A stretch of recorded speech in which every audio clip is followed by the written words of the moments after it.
Carabao Cup, EFL Picks and Afcon Picks edition of the Premier League Gambling Podcast on the Sports Gambling Podcast Network is brought to you by Hall of Fame Bets, the sports betting research platform for parlays, player props and game lines. Download the Hall of Fame Bets app or visit hofbets.com. Use code SGPN to get 50% off your first month and start making smarter bets today. We're also brought to you by Cut. Cut is a peer-to-peer social betting platform that's US-based, available in 40 states. Head to kutt.com. Use the promo code SGPN for a 10% deposit bonus. And we're brought to you by the SGPN merch store. 15% off everything when you use the promo code PLAYOFFS.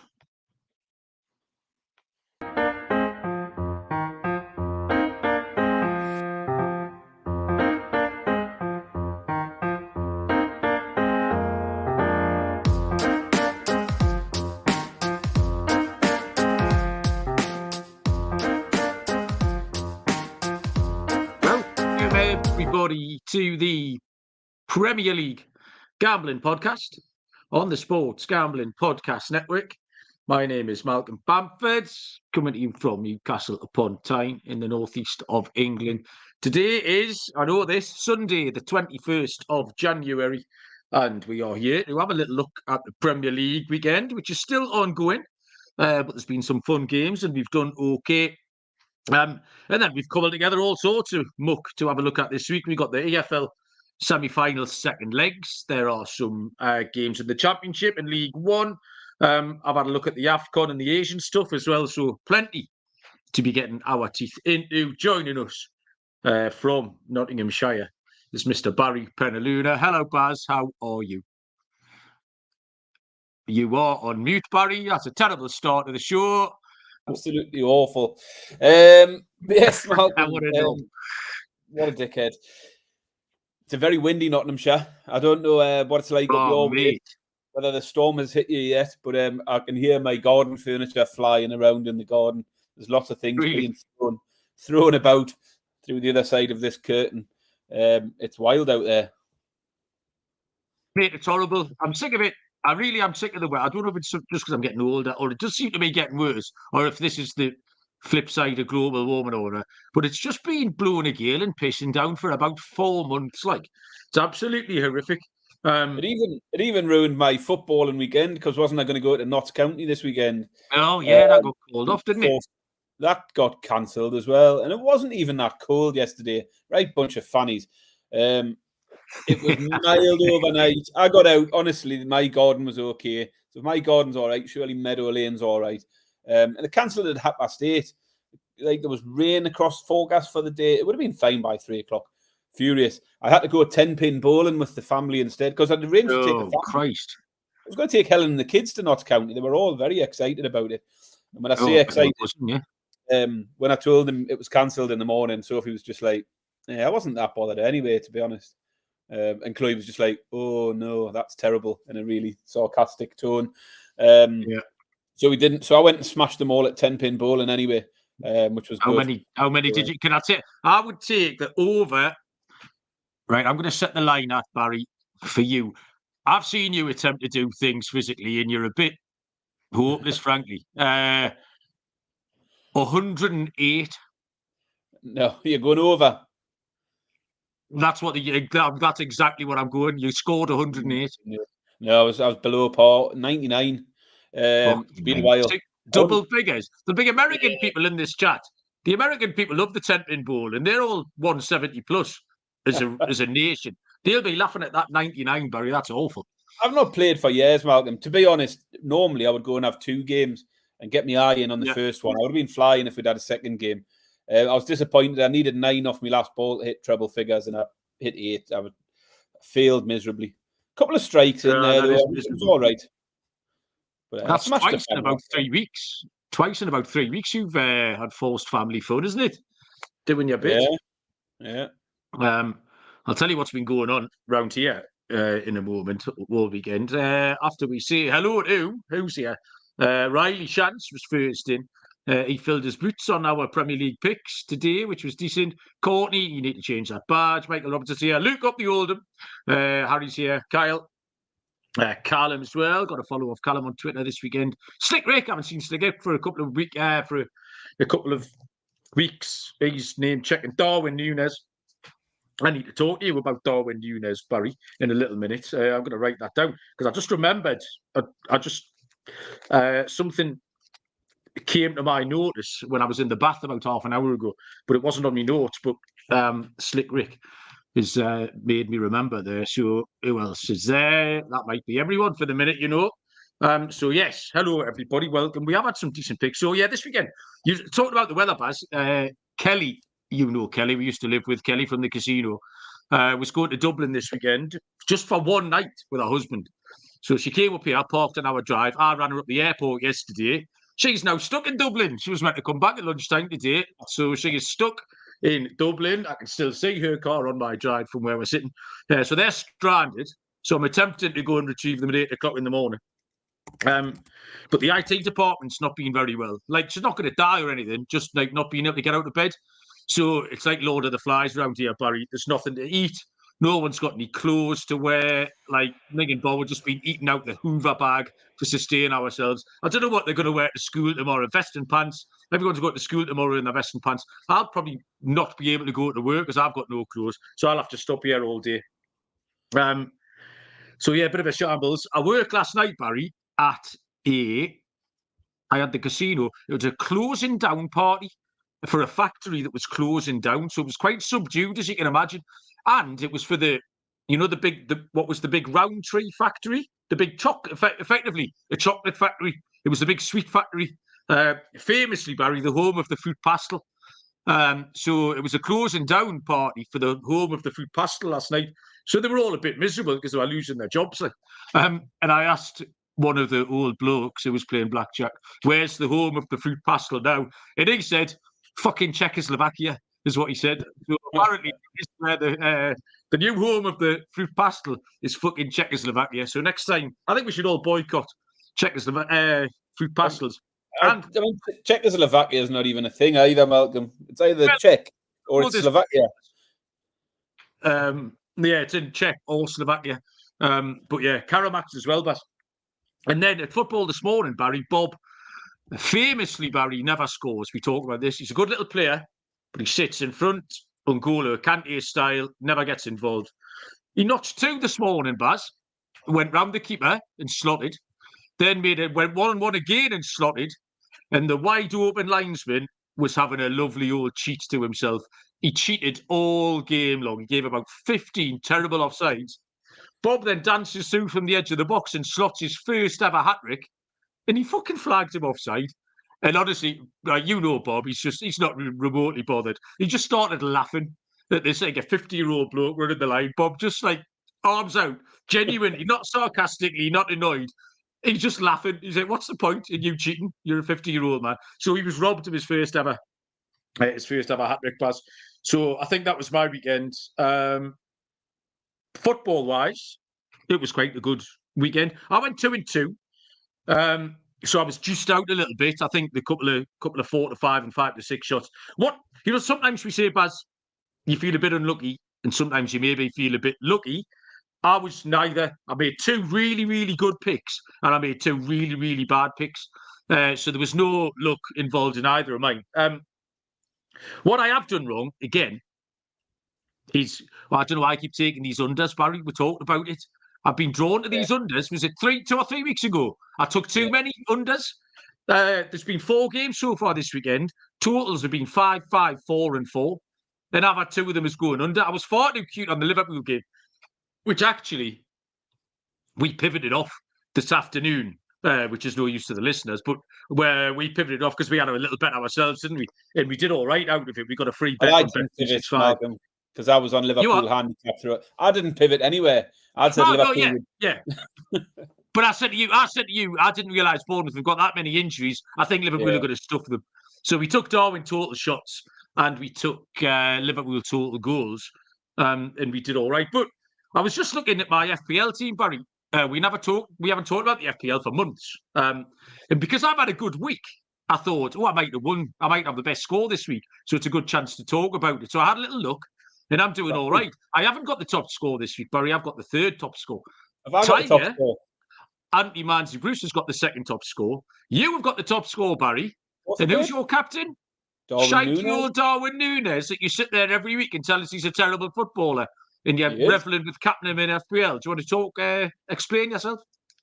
Well, for FPL, Malcolm, you've got to make the right decisions at the right time. And what I did there was make the right decision at the right time in the right game. No Salah there to hog everything. So I got Darwin Núñez in and I got Jota in and I made Darwin Núñez my captain. I should have made Jota my captain and got even more points. But I did smash it this week with Darwin Núñez and Jota. First good week I've had in a while. I jumped from 1.3 million rank up to 650,000. So it just shows you what a good week it was. I've halved my rank in 1 week. So yeah, good week for me, but still a long way back at the moment. Got to keep pulling off a few of those. I noticed Tiger made his way up to fifth. Your brother is sitting in third. And I'll just name check the top couple. So Cameron Burke is still top. Lenny's sitting in second. Darren Penaluna. Dan Noel is sitting in fourth. And Tiger's tied for fifth with James Golding. So all still to play for. I'm sitting just nicely off the pace at 82nd place, Barry. So not too bad. So yes, we've got one more Premier League game tomorrow night, which we did handicap on the last show. That's Brighton against Wolves. For reference, my pick was both teams to score in over 2.5 with Ferguson. Evan Ferguson is my any team scorer. What was your pick, Baz, in that one? Do you remember? Can I rewind and talk about the picks I've just put on at the weekend first, Malcolm? Is that all right? Well, I haven't got to that bit yet. It's on me notes. All right. Do you know what I thought mean? Okay, you've gone then. Glossing over that. Yeah, so yeah, because you've done well, particularly today, Baz, you had two nice plus money winners. Yeah, so obviously I started off with an absolute stinker. I took Palace on the handicap. They only got beat 5-0 in the end. I mean, that unravelled. I don't know what happened there. I actually turned the telly over. I left the front room towards the end, assuming it had finished 3-0. And then Martinelli nicked a couple of late ones. So that was a stinker for me. But came back. What was the late game yesterday? Forest. I took the both to score. It was a short price, but Forest is the first leg of me double. So I'll come to that in a second. But then today, the draw in the West Ham game. West Ham Sheffield United draw. Bit of good fortune. I mean, it was looking all right. 70 minutes, 1-1. West Ham get the goal, and I think I'm in trouble. And then, 99th minute penalty to equalise. And then West Ham should have had a penalty at the other end in the 100th minute. I thought West Ham were robbed of one there. But 23-10 for that draw. And Liverpool were a good price in the handicap. 13-8 was the handicap. If you took the two of them, which it did, as a double, you got just short of 8-1. So really good today. But yeah, that double, the ACCA this week was just a very simple double. And we're halfway there. We had Middlesbrough to score 2 goals at 5-2. That came in yesterday. We need Wolves to score 2 or more tomorrow to hit that 10-1 double. So still a lot to do. Still a big ask. But it's nice to be rolling into Monday with that bet still intact. And the scorer pick, Ivan Toney. It was inevitable, wasn't it? Yeah. So did he cheat, Malcolm? Well, first of all, that West Ham Sheffield United game, we talked about like carrying a bit of luck, and you need it. And if you get it, it's great, isn't it? When you hit something like that, it is great. The VAR things at the end, Baz, I think I'm getting so apathetic. I looked at it and I couldn't even be bothered to try and work out if there were penalties or not. Because it's just, what's the fucking point? The referees at the VAR are just doing what they want. Like, so I didn't even look into it properly. It ground me down so much. I just thought, I'm not even getting into it. And then I hadn't actually, because I was working last night, I hadn't seen the Ivan Toney stuff until earlier on. But I just saw the fact that Nottingham Forest have wrote a letter. Well, what do you mean? What for? Like, if a throw-in gets taken from a wrong place, do you write the letter? Like, at what point do we stop writing letters? And also, what form does this letter take? Like, who's gotten the pen and paper out? Is the manager doing it? Is like some you're writing something? A granny bought you for Christmas, dear PGMOL. Like, the whole thing's just baffling. Also, if you want to write a letter, which is stupid, write the letter. But why do you have to tell us you've wrote a letter? Why do you have to release the club? Just write the fucking letter. Like, the letters doesn't appear to be the purpose of the letter. Being able to release a statement to say you wrote a letter, because you might get a penalty in 3 weeks' time, appears to be the purpose of the letter. It's fucking ridiculous. It's all shite. Well, Forest starting to get on my wicked bits thinking. Liverpool and Arsenal started this whole letter thing They ages did, ago, yeah. and it served no purpose then, other than, as you say, just look like you're making a fuss. Honestly, he moved the ball half a yard. As you say, is that any different to taking a corner, a throw in 5 yards, 10 yards further up the pitch? No. If Forest was smart enough, they'd have spotted it and they'd have shuffled the ball along half goal, a he should yard. have done, yeah. And for all of their complaints, if you look at the Forest wall, every single one of them has stood in front of the white line. So they've done exactly the same thing as he has. They've stole half a yard in the same way he stole half a yard. Look at Ryan Yates, who was the one right on the end. He stood in front of the line. So they've done exactly the same thing. Absolute bollocks. Get on with it. You fucked up. You didn't see what he was doing. So if Tony hits the wall with that free kick, Brentford can write a letter, apparently. Yes, because they wanted VAR to get involved. They're saying VAR should have got involved because it's an obvious error leading to a goal. No, absolute garbage. Absolute garbage. Not having it. Yeah, totally agree with you. Excuse me, got a bit of a cough on. That's what's going on now. Connor Droney joined us. Connor, how you doing? And Frank, nice to see Frank. Okay, we make some picks, Baz. Is what we'll do. So yeah, decent weekend all round. I think the split week we've done well over the 2 weeks. Let's talk about Underdog Fantasy. Great way to play alongside your favourite fantasy players all season long. NFL, NBA, NHL, college basketball and football. Pick high or lower on your favourite players' fantasy stats and cash in. You can win 100x with some spicy plays and watch along, make your picks, maybe make a little cash over on Underdog's mobile app or website, underdogfantasy.com. If you sign up with the promo code SGPN, Underdog, double your first deposit up to $100. Underdog Fantasy promo code SGPN. Okay, we were going to start with the EFL Cup semi-final second legs, which the first one is on Tuesday evening, 8 o'clock kick-off, which is 3 p.m. Eastern time. The game is Chelsea against Middlesbrough. Chelsea are 1-4, minus 400. The draw is 5-1, and Middlesbrough are out at 9-1. That's for the game in 90 minutes. To qualify, two-way option here, qualification. Chelsea 9-25, minus 277. Middlesbrough are 2-1. So Middlesbrough won this first game, won the first leg, 1-0. It was a bit of a funny one. They got ahead early on and they defended like badgers. Chelsea missed. Well, actually, they didn't miss that. They missed some chances and they minced about a lot. And they just kind of get a little bit exposed when they've got so much possession. They've just got some quite average footballers, like. And it's not that complicated while people are trying to work out what's going wrong. I just think a lot of their footballers aren't top class. It can be that straightforward, like. So, in the last couple of results for Chelsea, I'll start with Chelsea. I've got no interest in backing them. Obviously, we're not going to give them out of 1-4. So obviously, the next logical place to go is the handicap. Not interested in that again. The last few results just confirm everything you know about them. So they have a 1-0 win against Fulham, which was an first half stoppage time penalty. They look dodgy. They then lose at Middlesbrough. And then they have a mad 3-2 at Luton, where they look capable for 75 minutes. And then Luton bully them, get back in the game, and it finishes 3-2. And I've repeatedly said they'll struggle with a low block. Middlesbrough go into this game 1-0 up. They're not going to go out and go mad. Do you know what I mean? They are going to let Chelsea come at them. And Michael Carrick's a good manager. He'll be aware of that as well. Chelsea might win comfortably, but we certainly shouldn't be betting them. Middlesbrough, so it kind of hinges here on what you can expect from Middlesbrough. They're sitting at 11th in the league. And every time you expect a bit more out of them, every time you expect them to go on a run or gain a bit of momentum, they seem to let you down a little bit. Your YouTube live on Saturday lunchtime, Barry, which was very much fun. It was very well done. There was quite a lot of people in the chat on Saturday who were in the chat now, and a few others. And we talked about all sorts of things. I didn't join live, but I was in the comments and we threw out some nice winning plays in the championship, didn't we? And there was quite a lot of people who had Middlesbrough as the cornerstone in their parlays. I can't remember who it was. There was one person kept chucking out Rotherham on the money line, and they nearly got it done as well.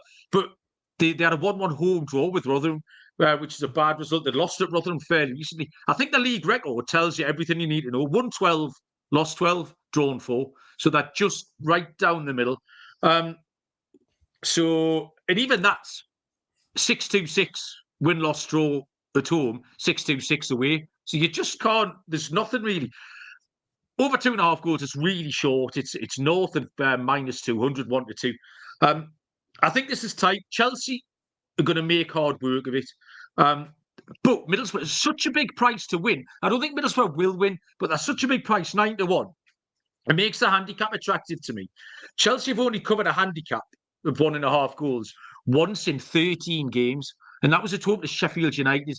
And they've got to, again, they've played some fairly average teams. Like Middlesbrough plus 1.5 goals is plus money, Barry. It's plus 105, 21-20. I'm going to give Middlesbrough a chance to keep it tight. Yeah, I mean, you've covered a lot of the stuff I was going to say, and really looking in the same sort of areas as me. I struggled with the price. Chelsea at 1-4, I just think makes it very prohibitive to back them anywhere in any shape or form, whether that's for goals, handicaps, win the game, qualify. Everything's too short. They're 1-0 down, so they do need to win it by a couple to avoid. Does it go straight to penalties? I think it's straight to penalties, isn't it? The AFL Cup. And at home, you would expect Chelsea would make enough chances to win by a couple. But if there's one thing Chelsea are good at, it's squandering chances. They can create plenty, but they're very wasteful. There's only Everton in the Premier League who have underperformed their XG more than Chelsea. They've scored 35 goals in the league. They've got an XG of 45. They've scored 10 less goals than their XG suggests they should have done. In the first leg, they had an XG of 2.5, didn't score a goal. So I struggle to back Chelsea in a handicap. And you've mentioned the form. Prior to the first leg, Chelsea had been on a 3-game winning streak, but there was wins against Preston, Luton and Palace. They beat Preston by more than a single goal, but Luton and Palace were closer games. And then you look at Borough. I'm pleased you mentioned the Championship. I told people to steer away from Borough. I wasn't interested in them in that game. They're 3 games unbeaten. They've conceded just 3 goals in the last 4 games. And they've played Villa and Chelsea in those 4 games as well. Conceded just once, playing Villa and Chelsea in the cup games. Now, granted, they were the home side in both of those. They were on the back foot in both of them. But they've gave a really good account of themselves in both games, and I think they can do so again. So I like your pick. It was almost where I went, but I've went slightly different and probably somewhere we shouldn't go, given what you said earlier. So I'm not taking Borough either on the money line or the handicap, but I'm going to back the defence here. I think it could be another low-scoring affair. Maybe Chelsea will sneak past them 1-0 or 2-0, but I think the under 2.5 goals looks a good price. And as you said, I've steered away from unders, having been stung by them a few times lately. But in these cup games, with Middlesbrough 1-0 up already, I'd rather be on that than backing Chelsea to win by 2s or 3s or anything like that. I think it's a big price, the under 2.5, and that's why I'm going for it. 17-10. Chelsea v Borough under 2.5 goals at 17-10 plus 170. I don't mind it, like I say. I was kind of determined not to take too many unders because it's the one thing that's been burning me recently. Michael in the chat talked about saves markets again. And I did have a look this weekend because it's something that's come on our radar. Michael sort of started us off with it. And I looked at Neto today for Bournemouth. But the ones I've been looking at didn't really come in. So it's definitely something I want to keep looking at. But I'm not quite confident enough yet to start pulling the trigger on a few. So, yeah, interesting stuff, though. Next up is Wednesday night, 8 o'clock. There is extra time, by the way, Barry, just to clear that one up. Extra time and Penrod. Wednesday, 8 o'clock, 3 p.m. Eastern time, is the second leg of Fulham against Liverpool. Fulham are 7-2 plus 350. The draw's 11-4 plus 275. And Liverpool are 13-18 minus 138. Liverpool leads. How many? 2-1. Yeah, Liverpool are 2-1 up from the first leg, Baz. Yes, Fulham obviously got off to a good start in that first leg. Took a first half lead. But it unravelled in the second half, so they are chasing now. And I think that could be a problem for them. Had they came back to the home tie with a lead or even a draw, something to hold on to. That might have helped them. As it happens, they now have to find a way back into it. And I think that might play into Liverpool's hands. Fulham's performances have been decent lately. Lots of endeavour, but then there's not much in the way of rewards for them. They've lost 4 and won 2 of their last 6 games. The Arsenal win was a big plus, massive win, good performance. But the other win was over Rotherham in the Cup, and it wasn't pretty, to be honest. So there's only really the Arsenal game that stands out as a really, really solid performance where they've got something in terms of a result out of it. Because Liverpool, they did play well, but they've come away losers. So looking at Liverpool, they've extended they're on a winning streak now, 5 games winning. They're unbeaten in 8 with that 4-0 win over Bournemouth today. And I just think Liverpool are an all right price here. I know they don't have to win, but I think Liverpool will continue to win. I think they'll make their way at the final. And I think 8 to 11 Liverpool's an okay price. But you can get a decent jump in that price by tagging on the over 2.5 goals. 6 to 4 for Liverpool to win and over 2.5 goals. That'll be my pick in the Fulham v Liverpool game. I was really, really very, very similar. But I actually thought this Bournemouth-Liverpool game was a really good comparison game. You'd put Bournemouth and Fulham on a fairly even foot, and although Bournemouth have been in good form and had a bit of a streak, I think over the course of the season, they're very similar. And they play similar ways as well. They knock it around a little bit. They'll score you a few goals. Can be a little bit soft at the back. Mo Salah is worth a mention. Obviously still missing, but he done his hamstring, kind of. He came off the other day for Egypt, but he didn't. He sort of, sometimes you see people pull the hamstring, they pull up like they've been shot. He just kind of went over, but he is returning to Liverpool for assessment, etc. But he's obviously not going to play, but that sort of puts him out of AFCON. But Bournemouth started well today. They had like 4 corners in the first 7 minutes. They made a few chances. And then Liverpool turned the screw from sort of 30 minutes onwards. And that was the end of that. Liverpool got away with it. And I can see this just following a similar pattern. But I do fancy Fulham will get a goal. So what was your pick? Was what? Liverpool to win in over 2.5? Yeah. Yeah. I've got both teams to score with over 2.5. So very, very similar. Bars, we've skinned the same cat. I've got to say Liverpool 3-1 is the correct score. Was kind of my starting point here. But that's a shade of odds on. Mine's a bit skinnier. 9 to 10, -111 for both teams to score and over 2.5 goals. Okay, we will move on to there's some EFL games this week. Barry has been in form on EFL. There's a lot of the listeners in Barry's live stuff have been all over the EFL as well. So we'll get stuck into some EFL action. I'll tell you first about Cut, peer-to-peer social betting platform, US-based and available in 40 states. So Kramer was putting up a load of his playoff stuff on Cut this week, made a few quid, taking money off some of the other SGPN DJs. Peer-to-peer social betting is a new and great fun way to bet. You've got verifiable outcomes, tons of social features. You can bet on all kinds of different things. Cut offers low, big and fully customizable odds so you can create your own bets. You can get cash back every time you bet against friends or other users as well. Cut is the peer-to-peer social betting platform. The US-based and legal in 40 states. Head to cut.com. That's KUTT.com. Use the promo code SGPN for a 10% deposit bonus. And finally, Hall of Fame bets, winning bigger and better this NFL season. Hall of Fame Bets is a sports betting analytics platform for parlays, player props and game lines. Research NFL, NBA and soccer bets with historical stats and data. Stick your parlays into the optimizer and they will tell you where you're going right and where you're going wrong. Break it down by leg, give you expected probabilities, all of that good stuff. So stop betting in the dark. Join over 30,000 users researching with Hall of Fame Bets to craft more intelligent, data-driven parlays. Download the Hall of Fame Bets app or visit hofbets.com. Use the code SGPN to get 50% off your first month. Start researching, start winning with Hall of Fame Bets. Okay, EFL stuff then, Baz. We haven't discussed what games we have picked this week. I've got 2, Barry. I've got one from the Championship on Wednesday. and I've got one from League One. It's a good game. Have you done this Leicester Ipswich game, Baz, at all? No, it was with it being on the Monday.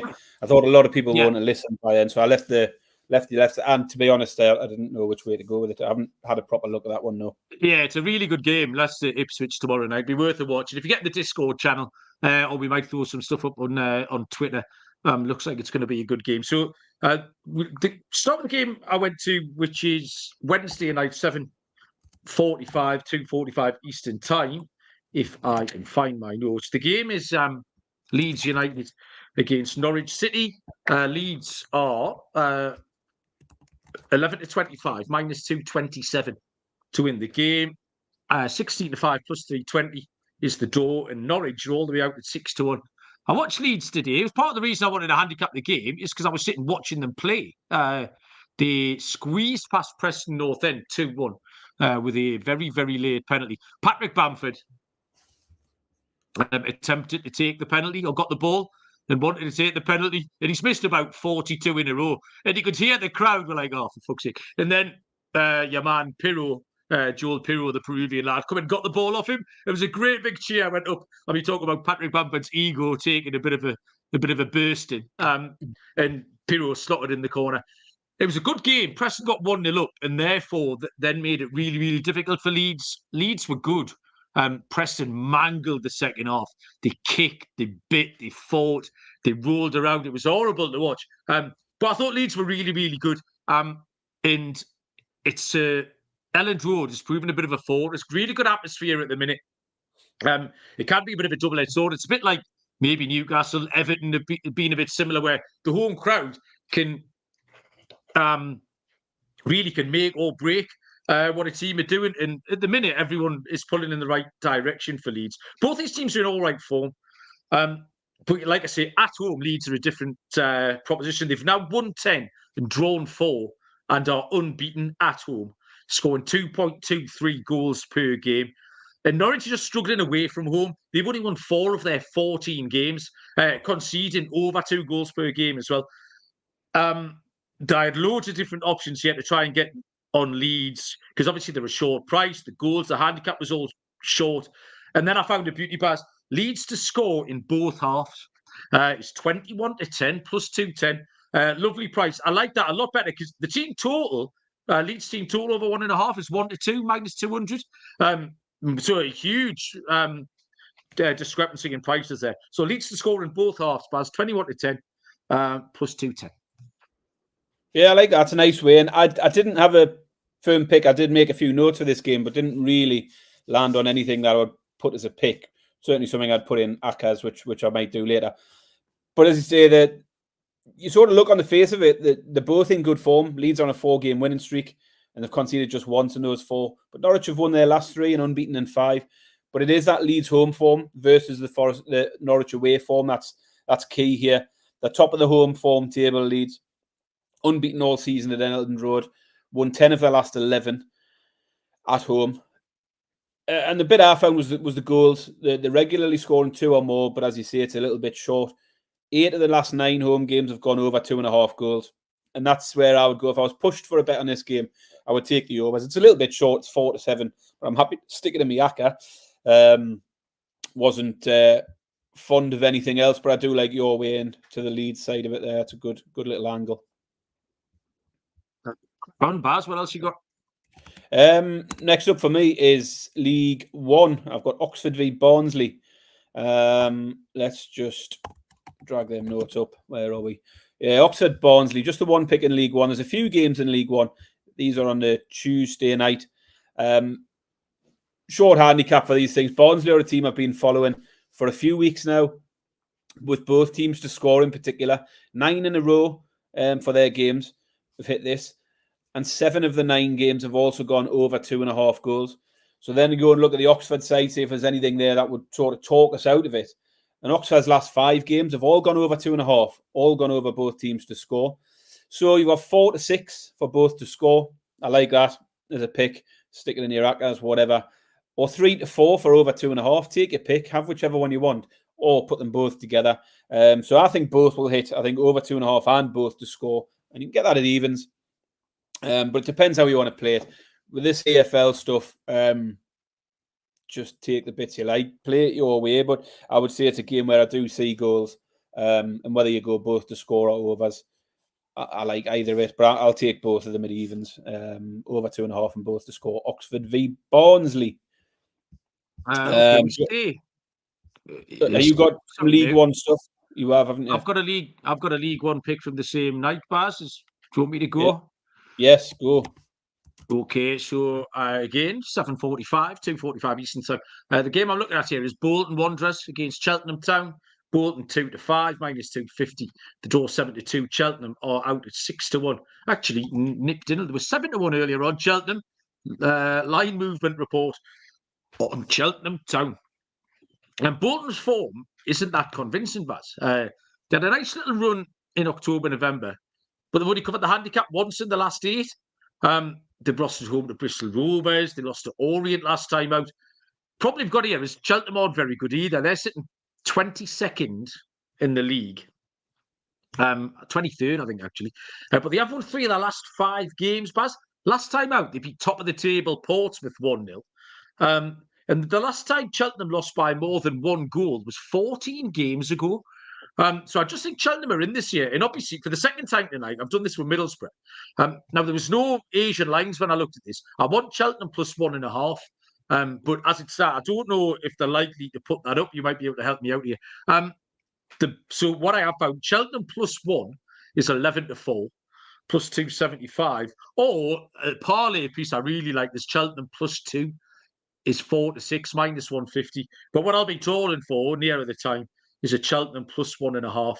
I just don't think they haven't been getting battered. Bolton haven't been battering teams. Therefore, I'd say Bolton 1-goal win is probably what's going to happen. So I'll be looking for a little bit of Cheltenham, but yeah, Cheltenham plus 1.5 is 1.6, Malcolm. So what's that? Around 4-6, roughly. I've got but Cheltenham it is there. plus 2 at 4-6. I'm looking at the Asian line. So are you looking at the? I couldn't find the Asian lines here. That's why I'd not put up the. But like I say, they have been nipped in from 7s into 6s, so that might have just knocked a quarter of a point off that Asian price. But anyway, crack on. Yeah, next up for me, I'm delving into League 2. So if you're finished with League 1, I assume. Yeah? Nothing else in League 1? Yeah, so I've got Morecambe v Crewe. Crewe, I do like here. And I'm going to take Crewe on a team total. Start of the season, Crewe were great for this. They were regularly hitting two goals a game. I'm sure they went on double figures streak of hitting 2 goals in a game. They had hit a bit of a rough patch lately, but they've refound their form with 4 wins in a row. So I think back in Crewe, now that they've sort of hitting form again. The other side of it, Morecambe have won just 1 in their last 6 games. They've had no clean sheet in those 6 games. And they've conceded 2 or more goals in 4 of the 6. So Crewe here for me to score 2 or more. It's 5-4, decent plus money price, plus 125. So yeah, Morecambe v Crewe in League 2 is Crewe to score 2 or more at 5-4. Okay, I'm done for EFL picks, Baz. So any more, you can keep going. Yeah, I'll crack on. I've got one more League 2 pick, and then I've got ACAs. We'll put them at the end once you've got your AFCON stuff out. Next one up for me is Mansfield Town versus Sutton. League 2 again, Tuesday night. I'm going to take Mansfield to get back on track with a comfortable win here. They have been a bit hit and miss lately. They've lost a bit of momentum with postponed games and stuff like that. But when they have been winning, they've been winning well. The last 5 wins for Mansfield have all been by 2 goals at least. Now, Sutton are rock bottom of the league. They did get a very good 2-2 draw against Barrow at the weekend. It doesn't help them much, but it was a solid result. First time in 10 league games they'd scored 2 goals, that one. They don't score many goals. I think only Forest Green have scored less than them this season. So I think Mansfield handicap is where I'll go here. Callum's putting out Mansfield to score 2. It's a very short price. I have got them in an ACA later on to do that. But the pick for me will be Mansfield to win by 2 or more, -1.5 on the handicap at 11-10. So that's Mansfield to beat Sutton by 2 goals or more at 11-10. Like Mansfield and Sutton have featured on this show more than you would have guessed at the start of the season if you had to name two teams. Are you done for that is all of EFL stuff? my picks. I've got a couple of ACCAs to put out at the end. I'll let you crack on with your overseas stuff. Yes, because we've been watching AFCON and the Asian stuff, and actually Callum in the chat was just mentioning a game that I have handicapped, Callum, and I think exactly the same as you. But the AFCON's been really fun to watch. There was a few renewals of the tournament where it was just like a 0-0 draw after 0-0 draw. I think African teams went through that sort of spell of getting all those middle-aged, long-haired men from the lowlands of Europe who just coached them into like defending like badgers. And obviously, because physically you get a load of big central midfielders in there, and it was just dog shit. And this tournament's been nothing like it. Like there's been 3-2s, 4-2s, 3-3s. Really expansive football, loads of good goals. Patson Daka scored a great goal this afternoon for Zambia. Great song, by the way, Patson Daka's got. The man from Cape Verde with these mad 50-yard free kicks that change direction 9 times. There's been loads of good stuff going on. So I'm going to start. I'll come to Cape Verde second. I've got two picks here, Baz. The first one's in the Mozambique v Ghana game, and that takes place tomorrow night, Monday night, 8 o'clock, so 3 p.m. Eastern. So we might just have time. Mozambique are a big price here. Plus 475, 90 to 4, where Ghana are 4 to 6, minus 150 favourites. But just on the eye test, Baz, Ghana haven't been very good. They're sitting in third place in the group. They've got 1 point. Mozambique is sitting in fourth place in the group, also have 1 point. But Mozambique, they scored goals. They scored 2 against Egypt in that game where Salah got the last-minute pen. They drew 2-2.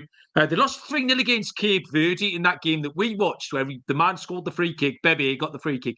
Mozambique made so many presentable chances. They were given a penalty, which was then overturned by VAR. I thought it was really lucky. I thought it was a penalty.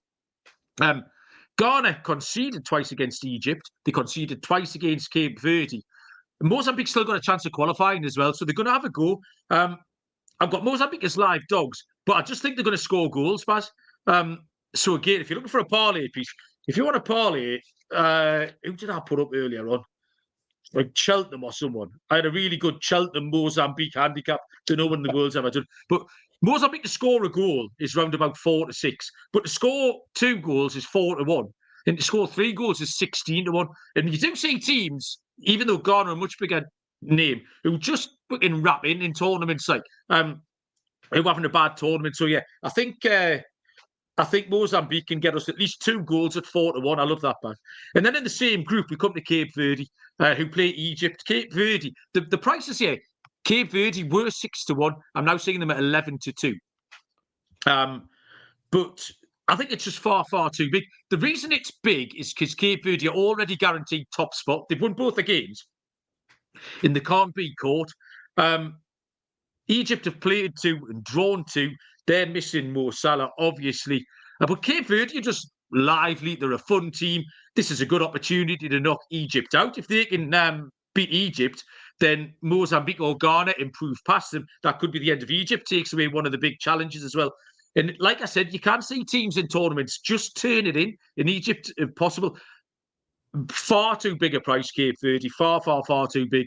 6 to 1, 11 to 2, whatever you want. Have a pizza bet because the prices are just plain wrong. Amon-Ra saying Brown Barry's doing bits for us here. But the handicap might be screwed. We're following our NFL bets live. And then we're going to head across to Asia for another little pick as well. The Asian Cup is going along quite nicely. My 100-1 pick, Jordan are doing okay. They got a nice 2-2 draw with South Korea the other day.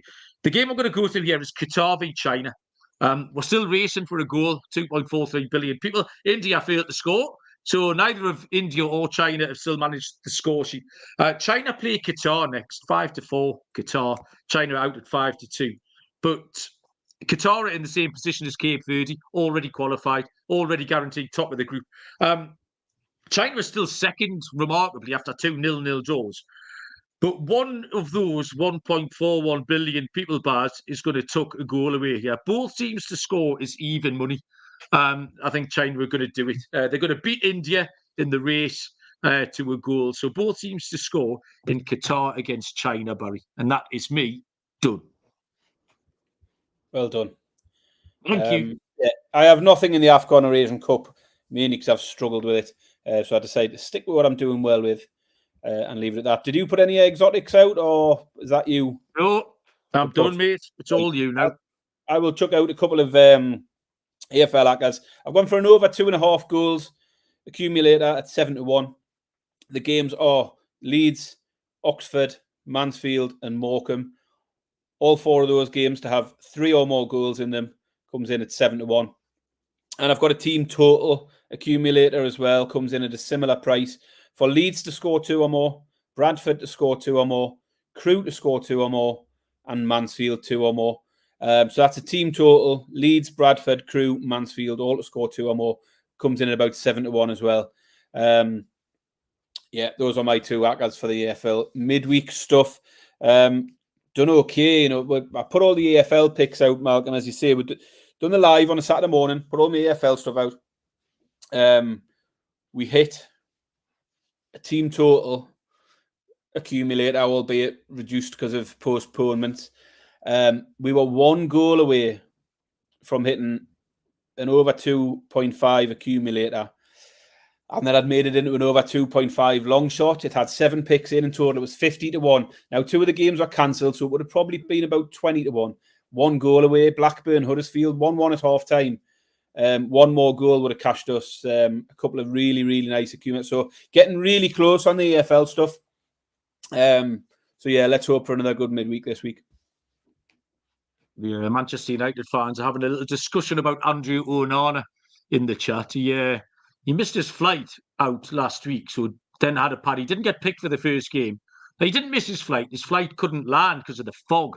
Had to go to a different airport. I'm guessing the transport infrastructure in the Côte d'Ivoire wasn't good enough to get him to the game on time. So he was the last one to arrive. And then he was the first one to leave, because then he did play the next 2, dropped a series of bollocks that got Cameroon knocked out. And he's back in Manchester before the postcards. So that was the end of that. So well done, Andre. I think we're done, Barry. Do you have anything else you need to tell the people?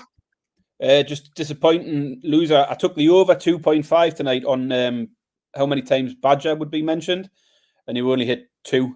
So I'm a bit disappointed with that. You've defended like Badgers twice tonight, Malcolm. Really? I was on the over 2.5. I did not know that was a thing that I said regularly. I'll have to watch for that. I think it was only twice anyway. Maybe you did it the 3rd time, but I definitely heard the Badger come out twice. So there you go. Defending like Badgers. Don't dispute it. Yeah, lots of ways to get in touch and stay in touch with the show. People mentioned in the chat, obviously the YouTube live. Barry's hoping to get back on TikTok, the Telegram. So the link tree is kicking around. So just get involved, whatever you prefer to receive your content. You've got loads of different ways. And the Discord channel is brilliant as well. So yeah, thanks everyone who joined us tonight. It was loads of fun. You got any plans to go live this week, Bazza? Probably on Saturday again, 11:30 Saturday. Back on YouTube until we get the TikTok up and running. But yeah, get involved. It was good at the weekend. As you said, there was a lot of people in, a lot of interaction, a lot of people posting their picks out. And it's mainly the stuff that we don't cover on the podcast. It's the EFL stuff. Because all your Premier League picks, you can get it from YouTube anyway. But if you want something a bit different with all the other stuff that we're taking on a weekend, then that's the place. Keep an eye out for the lives on YouTube. But normally around 11:30 on a Saturday morning for an hour or so, we'll be where we'll be. Yeah, brilliant. Agree with all of that, Baz. Yeah, thank you very much. We'll be back on Wednesday night. Is it FA Cup weekend this weekend, Saturday? Yeah, FA Cup the weekend, and then a full round of Premier League next midweek. Yeah, Tuesday, Wednesday, Thursday, there's a full round of Premier League action. So dead busy. The next 2 shows, there'll be tons and tons of picks. So hopefully we'll get into a little bit of form, Baz. Thank you, Barry. Enjoyed it. Thanks to everyone who got involved. Like, subscribe, give us a thumbs up, all that fun stuff. And we will see you down the road. Cheers.